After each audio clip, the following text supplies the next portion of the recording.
homage to Buddha Shakyamuni, homage to Manjushri, homage to all the lineage masters. The supreme, profound and subtle Dharma is rarely encountered in eons. Now we hear and follow it. May we realize the Tathagata's meaning. To liberate beings, please generate bodhicitta before teaching. Now let us continue with the explanation of the 4th chapter in the Bodhicharyavatara, Ocean of Good Explanations.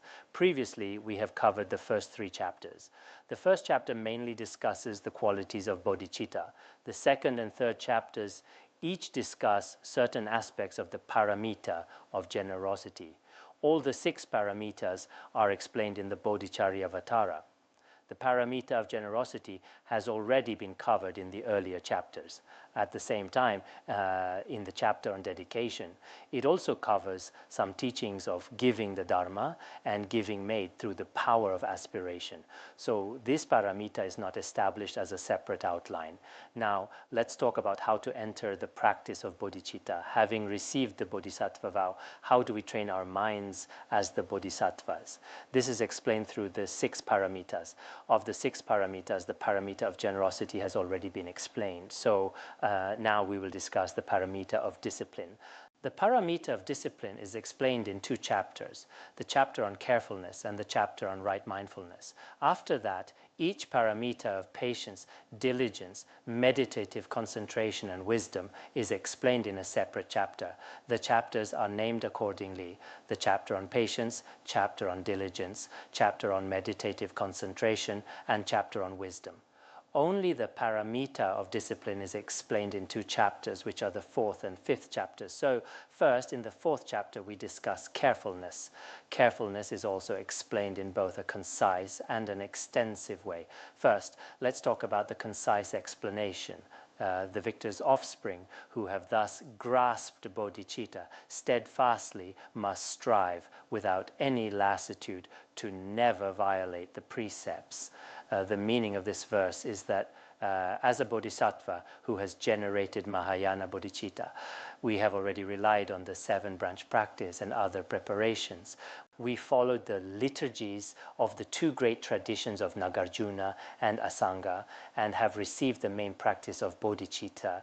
And then in the conclusion, we generate joy in ourselves and others. So through preparation, main practice, and conclusion, we have already taken hold of the extraordinary aspirational bodhicitta and engaged bodhicitta.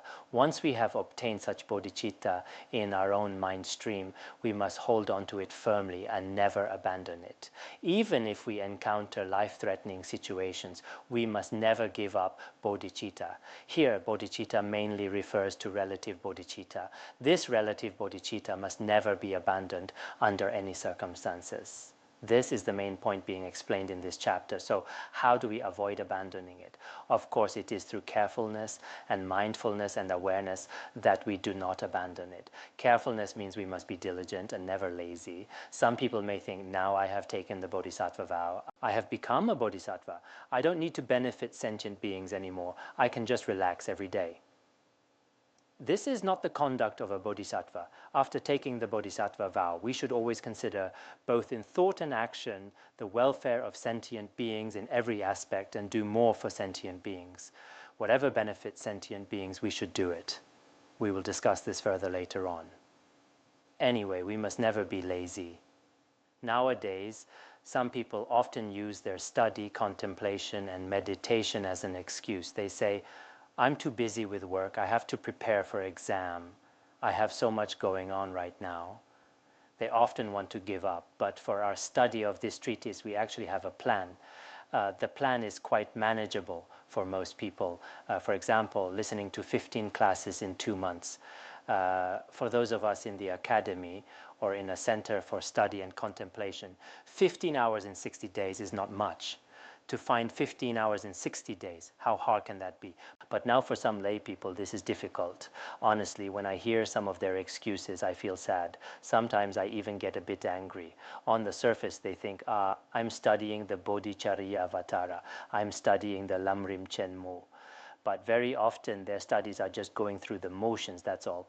True study means that after you receive a teaching from your teacher, you also need to attend tutorial sessions, after which you still need to discuss the content again and again, then attend exams like memorization test, and written test. This way of study can be called real study. Some people are just lazy in terms of study.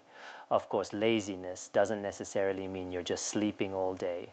We'll discuss several types of laziness later on. Nowadays, many people are quite distracted. When it comes to doing unwholesome things, these people have interest, time, and energy. But when it comes to listening to teachings, they find it difficult to attend even 2 or 3 classes a week. Even that seems like a real challenge for them. Sometimes I think lay people need to be more dedicated in studying the Dharma. To be honest, they just want to get by on the surface, but in reality, they haven't truly studied. True study, in my opinion, should not be like this. Deceiving ourselves in study is pointless. I think it's unnecessary for us to do this. Of course, I'm only talking about some people here. Some people are actually very diligent. But here I don't think there's any need to praise them. If we truly want to practice bodhicitta, we must not be lazy. At the same time, do not violate the bodhisattva vow we have taken. For those with sharp faculties, they should avoid the 18 root downfalls as explained in the Akashagarbha Sutra and 80 auxiliary faults, which are minor transgressions. From the perspective of what to adopt and what to practice, the 6 paramitas, the 4 ways of attracting disciples, and the 37 factors of enlightenment are all trainings that bodhisattvas should practice. Whether it's the trainings to be practiced or the trainings to be abandoned, we should consciously and earnestly carry them out. We should act accordingly to the stipulations in the bodhisattva vow. So here, when we talk about the concise explanation, we must understand what carefulness really means. Carefulness means being cautious and vigilant with our body, speech, and mind. Or we can say it means being careful in what we adopt and reject. In the compendium of training, carefulness is explained as follows. It is to be free from attachment, aversion, and ignorance, and to diligently practice all virtuous actions while guarding the mind against all defiled actions. It is the very root of all worldly and transcendent virtues and merit. So the essence and function of carefulness have been explained. Everyone should be clear about this. We have not become familiar with this concept. We often talk about carefulness, but we must understand what it means. In other words, carefulness is defined as the diligence in practicing all virtuous actions. Besides, what is the function of carefulness? Its function is that it enables us to uphold all worldly and transcendent virtues. Carefulness is a state of mind with the capacity to uphold all virtues. The compendium of training also explains the opposite of carefulness, which is called carelessness or heedlessness. What is carelessness? It means not guarding our body, speech, and mind. In other words, it means being unrestrained and letting oneself go. At the same time, we have no interest in doing virtuous actions, but are very good at doing unwholesome actions. Everyone here today has already taken hold of the precious bodhicitta in the presence of the Buddhas and bodhisattvas. After taking hold of bodhicitta, we must never damage the discipline of bodhicitta. To ensure they are not damaged, we must always maintain carefulness. Carefulness is the very root of all virtuous qualities.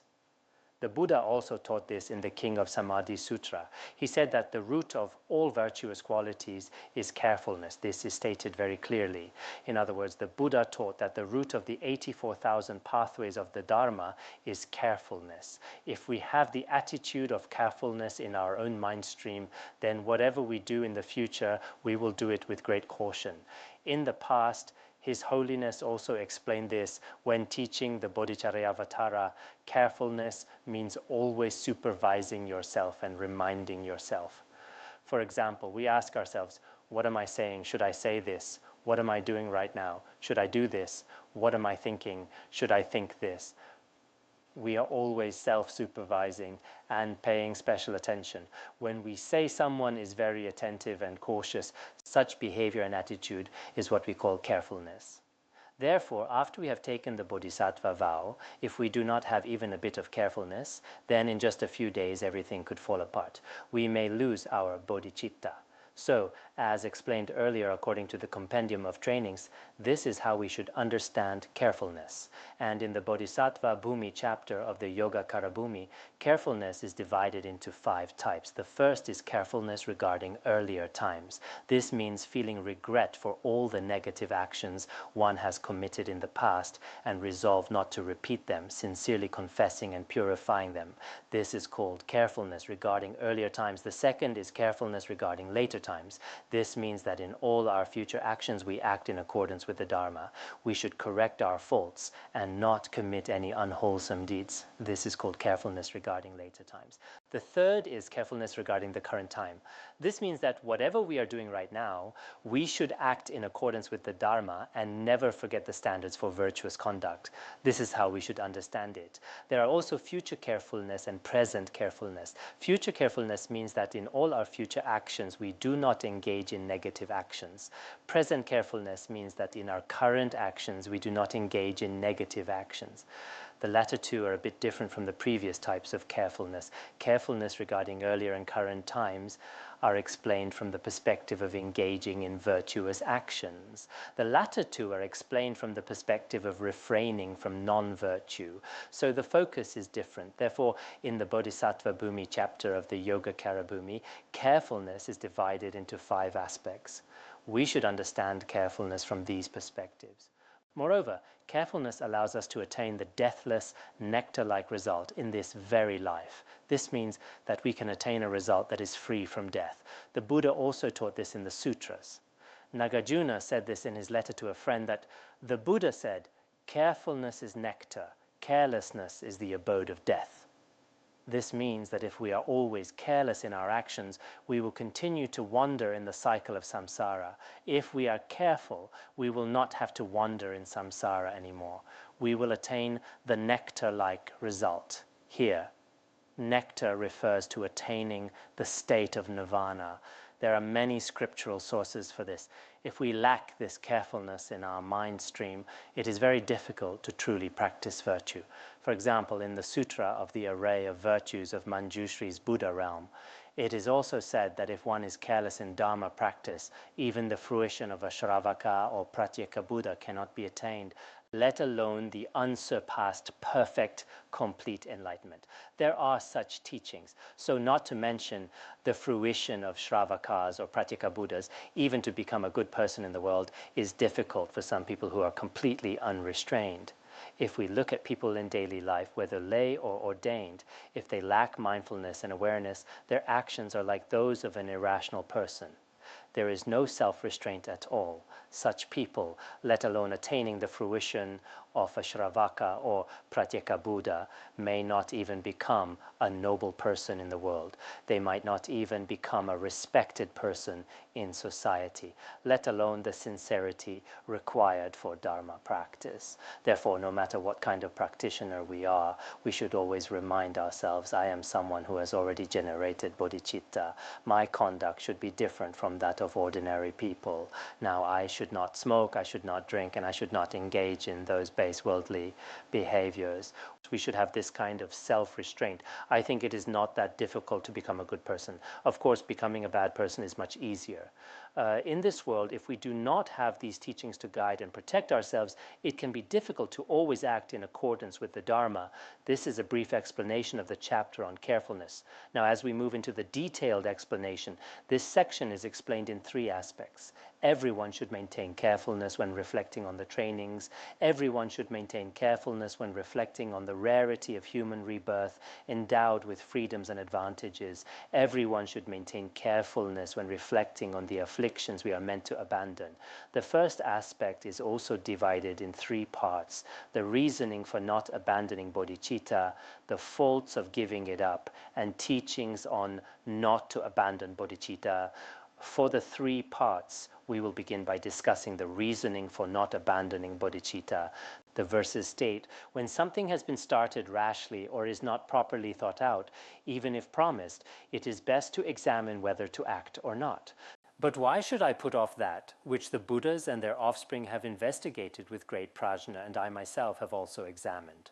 The first verse discusses why we should not abandon bodhicitta by giving us an example from ordinary worldly matters. In daily life, when we encounter certain situations, we might repeatedly observe and reflect on them before making a decision. After much consideration, we decide whether or not to proceed. Sometimes, however, we might make a promise or commitment without having a thorough or detailed consideration, or only do a little bit of analysis or observation. We might even say out loud, "I will definitely do this." For example, when some people do business, they think that by doing business in a certain way, they should be able to make a profit. They feel confident about their costs, investments, and other aspects. They believe they have a good grasp of the situation. But later in the middle of the process, they realize something is not right. Even though they have already made a promise to others, they now feel that continuing is not reasonable. At this point, they might pay a penalty to the other party or say, "Although I said this before, after thinking it over, I realize it won't work." They might say, "If I keep going, it really won't work out." So they ask if it is possible to cancel the original agreement. They might suggest writing a new contract, or they might say, "I am no longer confident about what we agreed on before, so I need to change it." In ordinary worldly matters, whether at the beginning, in the middle, or at any stage, if there is room for change, making changes is not particularly risky and is acceptable. Not every matter must remain unchanged from beginning to end. For worldly matters, it is not a big deal and is generally allowed. If we change our mind halfway through and feel that continuing is not a good idea, for example, we plan to go somewhere tomorrow, but after thinking about it tonight, we decide not to go. Or I said in class today that I would go to several places. I might decide not to go tomorrow. Even if I said this in front of many people, if I change my mind and do not want to go, it is not a serious violation. If we do not go, that is fine. This is not a big deal at all. However, after taking hold of bodhicitta, we should not abandon it easily, like making other choices. Why is this? It is because taking hold of bodhicitta was thoroughly examined for the benefit of sentient beings by the Buddhas and Bodhisattvas from countless eons ago, especially our teacher Buddha Shakyamuni in this Saha world and Buddha Amitabha. They possess the ability to perceive all phenomena and fully understand the true nature of the entire universe. With their omniscience, which knows all things in their multiplicity, and omniscience, which knows the nature of things, they concluded that the only thing that truly benefits sentient beings is this bodhicitta. Not only did they realize that this is beneficial for sentient beings, but they also relied on bodhicitta to achieve realization in their own path of practice. From the perspective of the bodhisattvas, such as Manjushri, Maitreya, Avalokiteshvara, Akashagarbha, and others, all these bodhisattvas, in the course of their training, used their extraordinary wisdom to repeatedly examine the nature of all phenomena. They also used their compassion to care for all suffering beings. Ultimately, they discovered that the only medicine that can liberate these beings from the ocean of samsaric suffering is bodhicitta. Therefore, all Buddhas and Bodhisattvas used great wisdom and great compassion to examine again and again, and concluded that generating bodhicitta is of immense benefit to sentient beings. As for ourselves, although we do not possess the same noble wisdom as the Buddhas and Bodhisattvas, through our own intelligence and understanding, we have studied the qualities of bodhicitta many times before our teachers. We have come to know the benefits of bodhicitta and how it helps both ourselves and others. After understanding this principle, we have repeatedly reflected on it.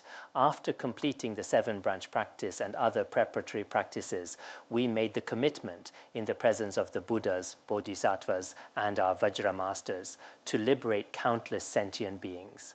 Therefore, this kind of commitment we have made is not like making a casual promise in front of a group of people that can be changed the next day.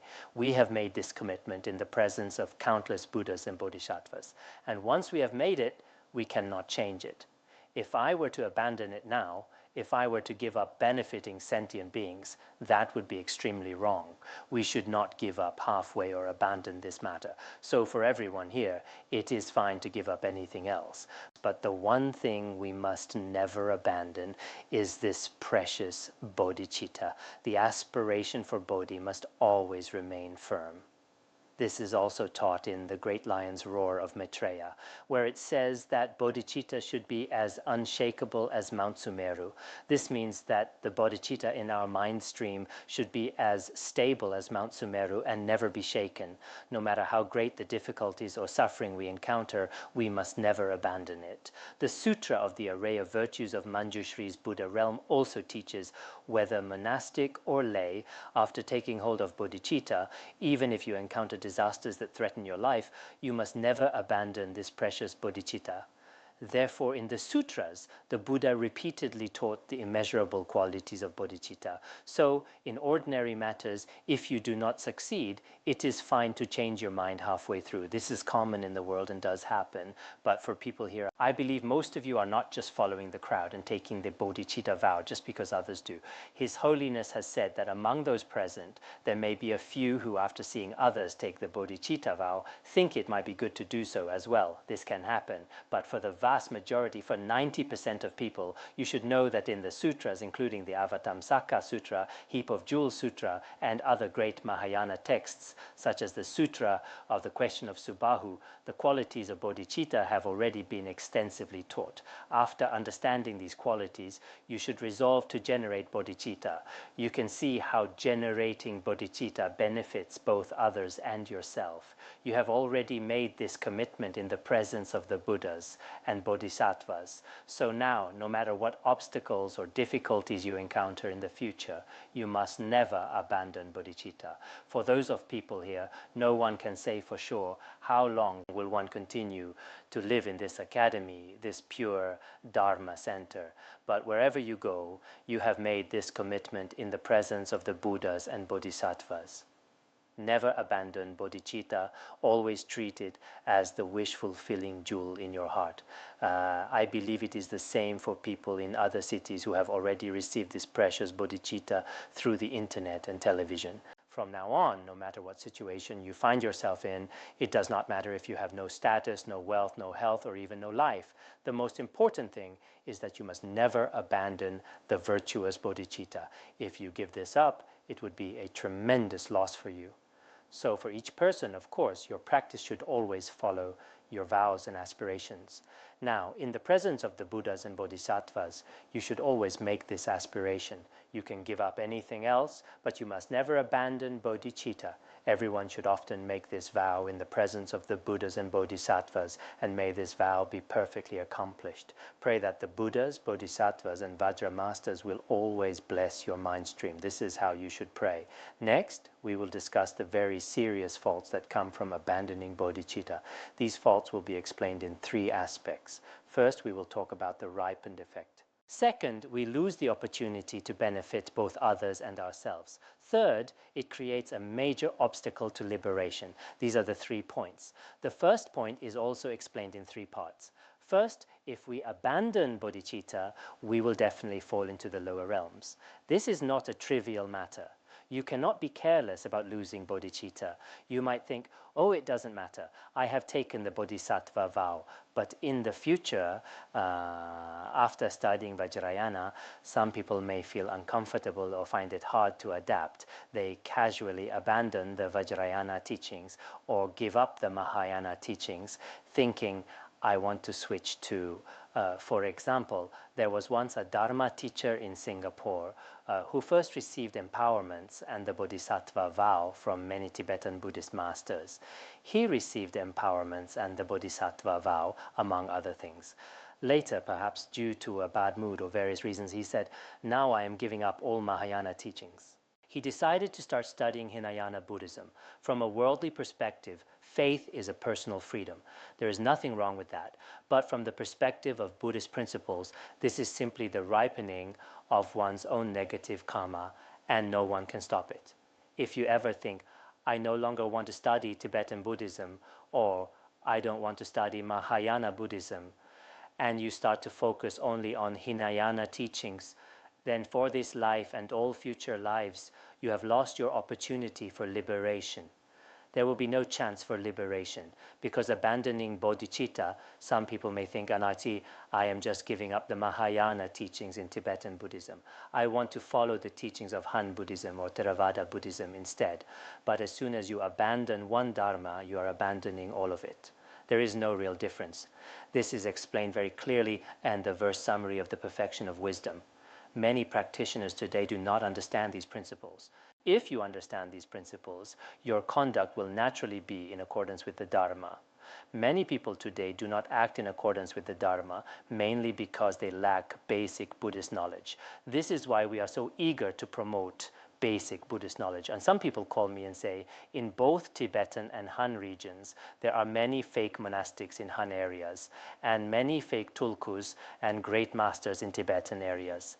They say, you should stop them and prevent them from deceiving sentient beings everywhere.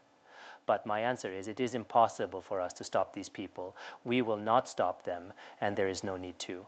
However, if we spread basic Buddhist knowledge to people, such as what is a spiritual friend, what are their characteristics, and how to rely on a spiritual friend, and how to seek the basic teachings of the Dharma, if many Buddhist practitioners can improve their basic understanding, then they will naturally not be deceived. They will naturally be protected from those who engage in illegal activities. In doing so, we will have already blocked those who engage in misconduct. Many people may think there should be someone who gives an order to control all of them. I think even when His Holiness was alive at our academy, he would often criticize such things in class. However, sometimes it was effective and sometimes it was not. Even in the time of Buddha Shakyamuni, in some stories from the Vinaya, there were also many people engaging in misconduct. This is a natural phenomenon. We do not find it particularly strange or unusual. Wherever there is authentic Dharma, there will also be false Dharma. Today someone said, Ila, I now understand something about relying on a spiritual friend in Buddhism, but now I have developed a lot of discriminating thoughts about people. What should I do? I said, when it is appropriate, you should have some discrimination. When it is not appropriate, you should not. I did not say this directly, but there is some meaning in it. So everyone must make sure to understand these important issues. You must be clear about these major points. If you do not understand some Buddhist debate or Buddhist logic reasoning, it is not a big problem. But the dangers of abandoning bodhicitta and the benefits of maintaining bodhicitta in your mind stream, these are essential for every Mahayana practitioner to understand. They are indispensable. If you do not have this knowledge, then your future direction may become confused. Now the verse says, if now that I have made a promise, I don't fulfill it with my actions, I will have hoodwinked all those beings, and what will be my destiny? This means that if we do not actually benefit sentient beings, even though we have already made this vow in the presence of the Buddhas and Bodhisattvas, when we made the vow, we said, Buddhas and Bodhisattvas, please remember me. From now on, just as the Buddhas and Bodhisattvas of the past made aspirations, I also make this aspiration. We put our palms together and recited this vow 3 times aloud. Not only in Buddhism, even in worldly matters, for example, when someone is elected president in some countries, they will swear an oath before their God. From then on, during their term in office, they must keep their promises. This is evident even from a worldly perspective. In the same way, when we make a vow before the Buddhas and Bodhisattvas, it is not just words, it comes from our heart. We truly feel that we must benefit sentient beings and make this vow.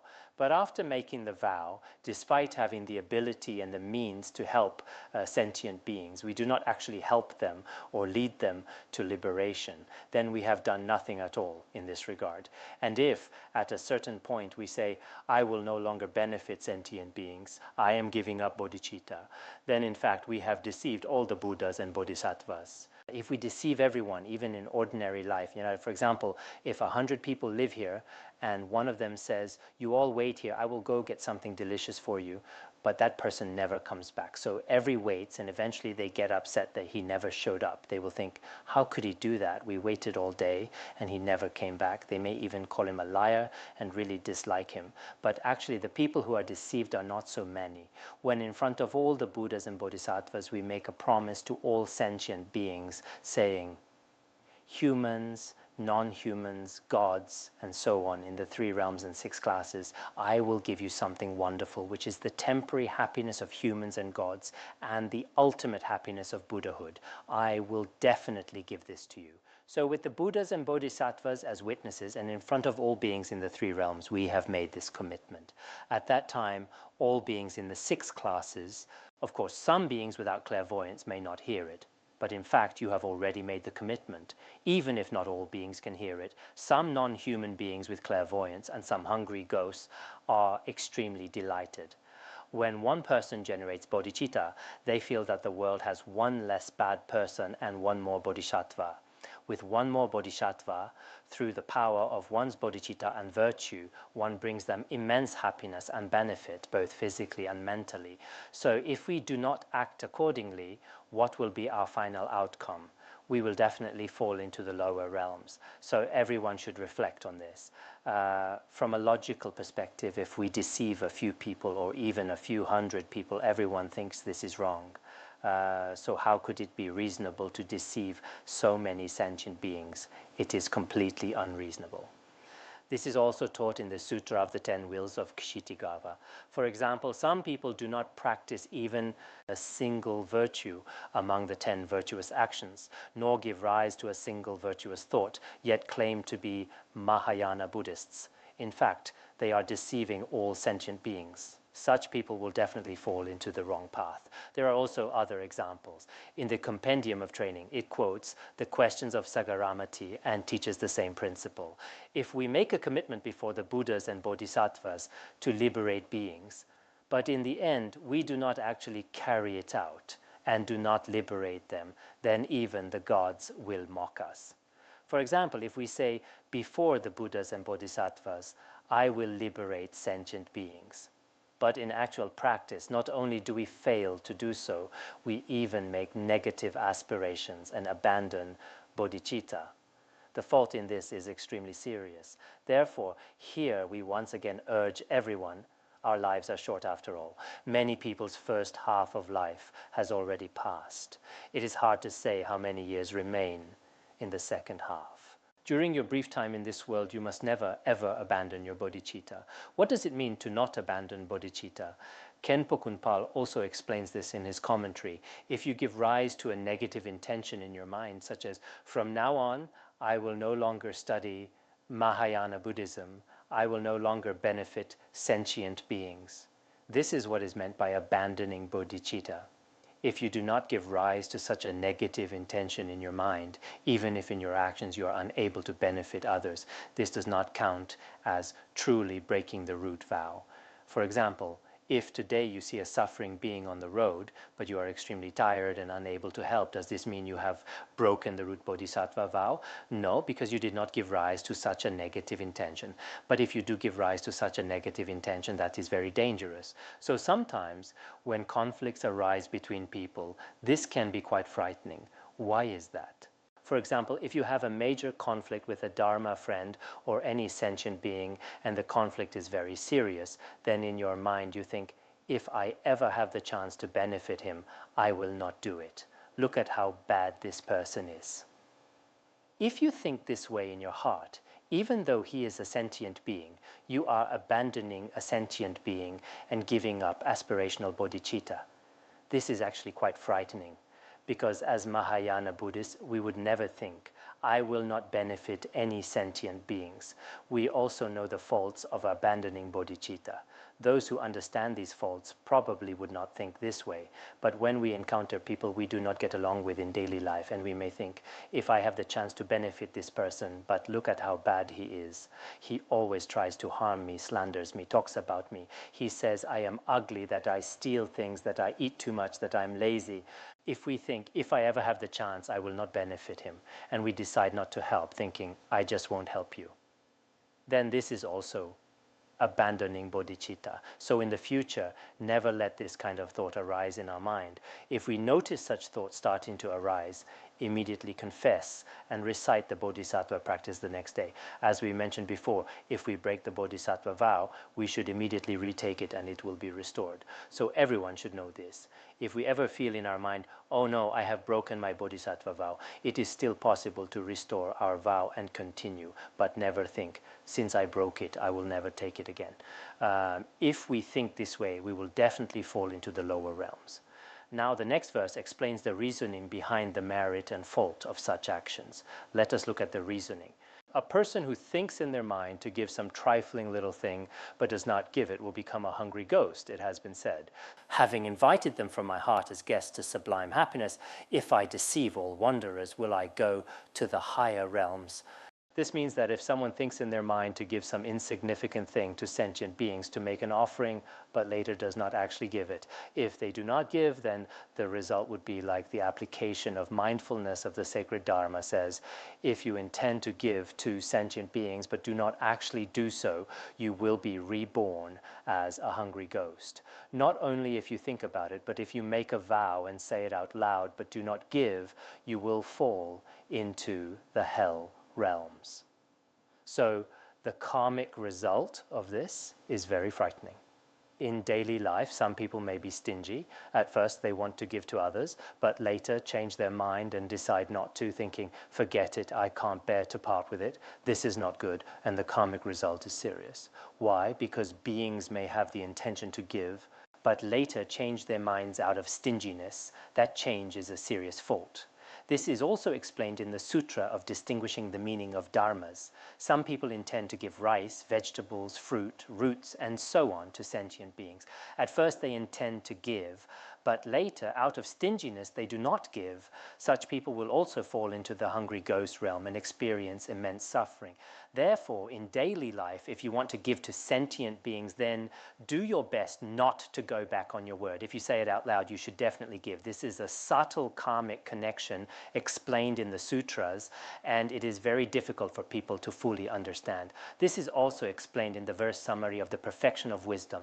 If you make a promise to sentient beings, even if you encounter danger to your life, you should not give it up. If you abandon bodhicitta, you have spoken a major lie in front of sentient beings. The fault is extremely serious. So we should understand these Mahayana teachings. Sometimes we should read some Mahayana sutras and commentaries. We should apply the teachings in Mahayana sutras in our own daily actions, especially in terms of adopting and rejecting based on karma. This will bring great benefit to ourselves. If we intend to give or say we will, but later do not, the sutras say that ordinary beings like us cannot fully comprehend the subtlety of karmic cause and effect. Only the Buddha knows it completely. The sutras state that such people will fall into the lower realms. How much more so if we invite all sentient beings before us and promise to give them not just something ordinary or insignificant, but the supreme happiness, the most precious, inconceivable happiness of unsurpassed perfect enlightenment. We have already promised this to sentient beings. We have already made this vow, but now we do not give it at all. Not only do we not give, but we even give rise to a negative intention. Even though we promised all sentient beings the happiness of perfect Buddhahood, now we change our mind and refuse to give it. If this happens, the karmic result is truly beyond words. Therefore, in daily life, we must always examine our own mind stream. This is what carefulness means to understand these principles. Right now, many Buddhists do not know this at all. Many people take the Bodhisattva vows, especially at every full ordination. They say, I have taken the Bodhisattva vow, and each person holds a text of the Bodhisattva vow. They think that just by having this text, they possess the vow in their mind stream. But that's not necessarily the case. In daily life, we must watch over ourselves and see whether we have abandoned bodhicitta. If we have not abandoned bodhicitta, then we have the Bodhisattva vow. And if we have the Bodhisattva vow, we will naturally help sentient beings in daily life. I believe that we who have generated bodhicitta should do our best to help others. It does not matter how many people we help. I often think, who are the people need help with the most? It is the elderly who have no one to rely on. We must generate bodhicitta and help them. There are also orphans who have lost the opportunity to study, and some very poor children who are truly pitiful. In today's world, without wisdom, it is no different from being blind. So if if we have the ability, whether financially, in status, or in any way, we should help some schools. There is another group who need our help as well. Those whose minds are not healthy, who are constantly controlled by desire, anger, and so on, and those who are chronically ill and tormented by disease. These people are the most pitiful among humans. We should do our best to help them. And for beings other than humans, for hungry ghosts and beings in the hell realms, we can only make aspirations and recite sutras for them.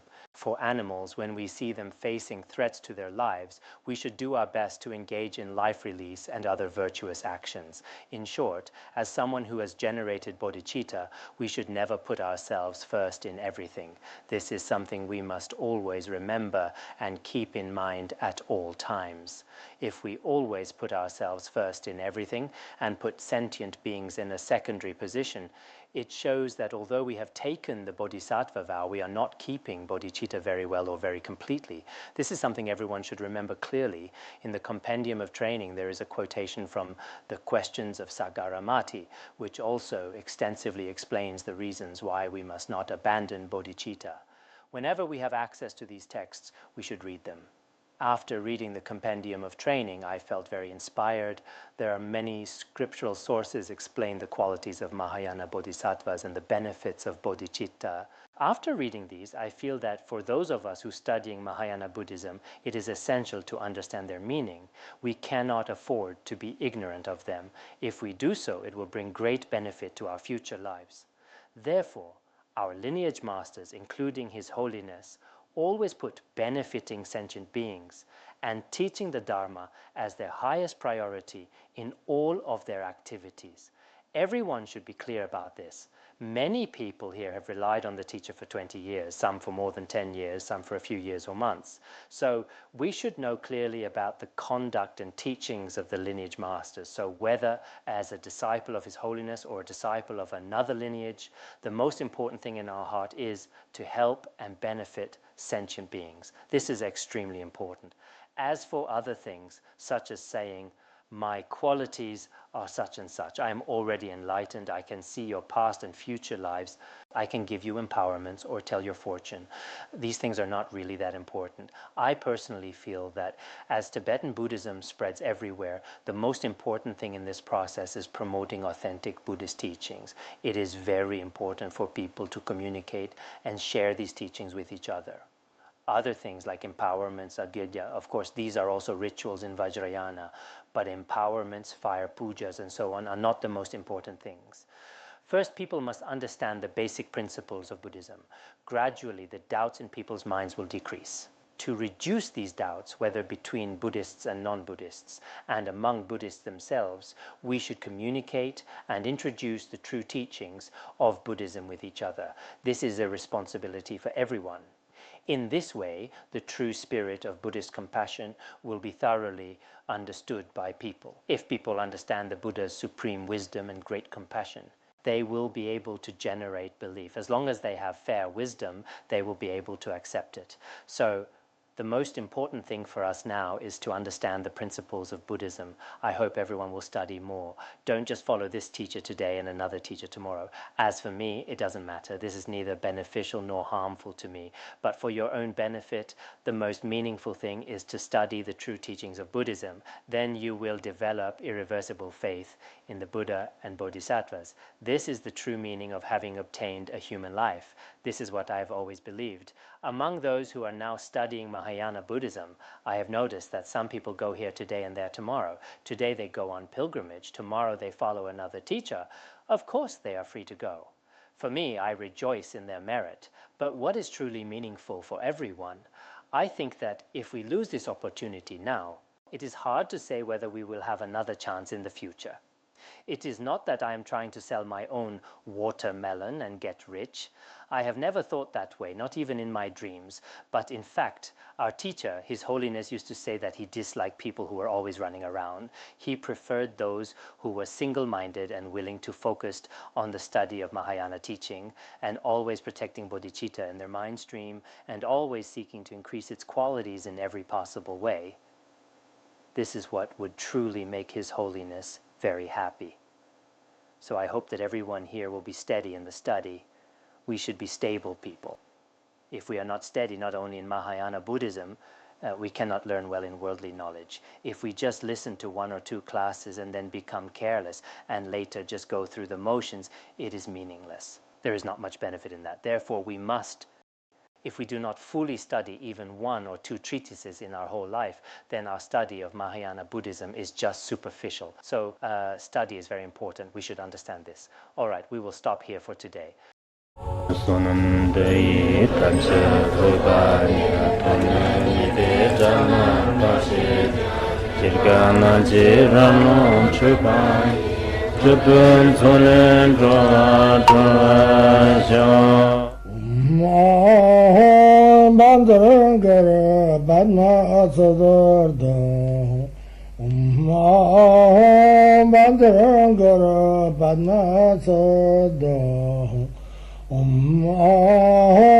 Bandara Padma Sodargye